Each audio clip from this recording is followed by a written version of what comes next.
If you want a copy of my book, The Speculator's Mosaic, you can find that on Amazon. I hope that you enjoy our videos, and please press like, it'll help us a lot.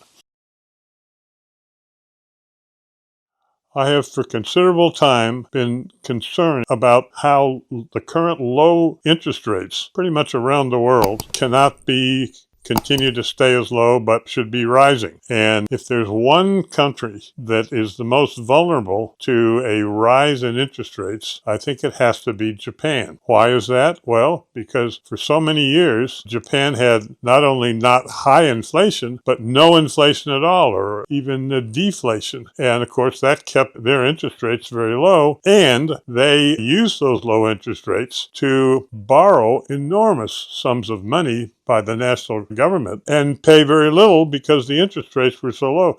Less than 1% for the 10-year Japanese government bond, or so-called the JGB. And by contrast, in the last couple of years, inflation, even in low inflation Japan, has started to surge. The last numbers I've seen are that inflation in Japan is more than 3%. Meanwhile, even though the 10-year bond interest rate has moved up to, I believe, 1.7, 1.8%. Those interest rates are still dramatically lower than the rate of inflation, and I think it's quite reasonable to expect not only a 2, but a 3% interest for those 10-year JGB bonds. And therefore, if you would consider what I would also consider, you might consider shorting the JGB future, the 10-year Japanese bond future, and I hope you will do well. It has moved in that direction. We now have in that interest rate the highest level, as I said, 1.7, 1.8%. Those are the highest we've seen in quite a while. And you may recall back in the old days, before this low inflation rate era that we've been coming out of, which really so pushed in by the aftermath of the 2008 subprime mortgage crime, when the Federal Reserve started printing enormous amounts of money, that situation is moving the other way, and so it wouldn't surprise me to see, long term anyway, an interest rate on the JGB of more than 3%,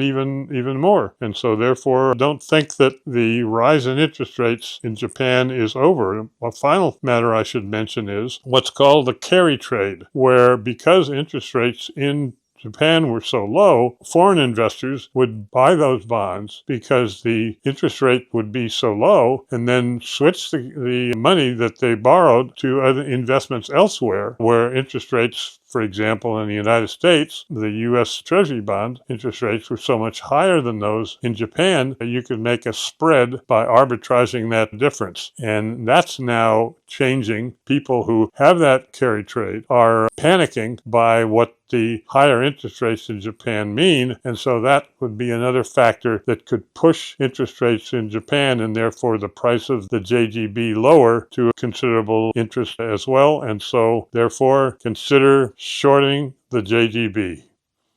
It's important that you all should know I make no claims to be something that what my advice is going to be worth anything. Anyone should do their own work, and I also have had history since 1975, a number of major mistakes as a result of which I've had considerable volatility in my results, and so therefore, once again, do your own work. I recently have noticed that we've had significant increase in the number of subscribers. So we want to thank you for your interest. And because there seems to be some continuing speech restrictions going on with some of the platforms, you may want to come to one of our other platforms that may have more information that we can share with you than what you're seeing now.